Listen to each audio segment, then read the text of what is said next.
ایران نے خبردار کیا ہے کہ بیرونی خطرات جاری رہے تو ایران اقوام متحدہ کے جوہری نگراں ادارے سے تعاون معطل کر دے گا۔ عالمی خبر رساں ادارے رائٹرز کی رپورٹ کے مطابق جمعرات کو ایران کے سپریم لیڈر کے مشیر نے کہا کہ اگر بیرونی خطرات جاری رہے تو ایران اقوام متحدہ کے جوہری نگراں ادارے کے ساتھ تعاون معطل کر سکتا ہے۔ یہ بیان امریکی صدر ڈونلڈ ٹرمپ کی طرف سے ایک بار پھر اس انتباہ کے بعد سامنے آیا ہے کہ اگر تہران جوہری معاہدے پر راضی نہیں ہوتا تو امریکی فوجی طاقت استعمال کرے گا۔ ایرانی اور امریکی سفارتکار تہران کے جوہری پروگرام پر بات چیت کا آغاز کرنے کے لیے ہفتے کے روز عمان کا دورہ کریں گے، جبکہ ڈونلڈ ٹرمپ نے کہا ہے کہ یہ فیصلہ کرنے کا اختیار ان کا ہوگا کہ آیا مذاکرات کس سمت میں جا رہے ہیں اور مذاکرات کے بے نتیجہ رہنے کی صورت میں ایران سخت خطرے میں پڑ جائے گا۔ آیت اللہ علی خامنائی کے مشیر علی شمخانی نے سماجی رابطے کی ویب سائٹ ایکس پر لکھا کہ مسلسل بیرونی خطرات اور ایران کو فوجی حملے کی صورتحال سے دوچار کرنے سے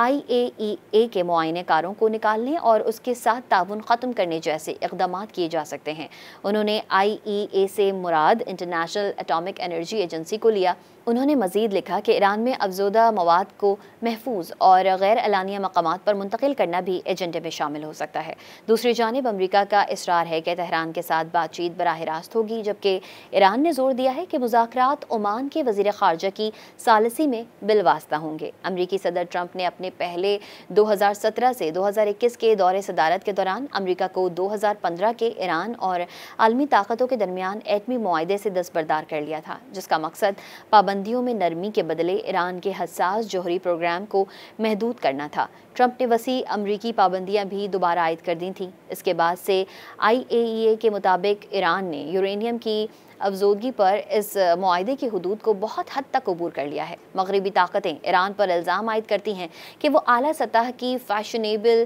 پیورٹی تک یورینیم کی افزودگی کر کے جوہری ہتھیاروں کی صلاحیت تیار کرنے کا خفیہ ایجنڈا رکھتا ہے، جو ان کے بقول ایک سویلین جوہری توانائی پروگرام کے لیے جائز حد سے زیادہ ہے، جبکہ تہران کا کہنا ہے کہ اس کا جوہری پروگرام مکمل طور پر سویلین توانائی کے مقاصد کے لیے ہے۔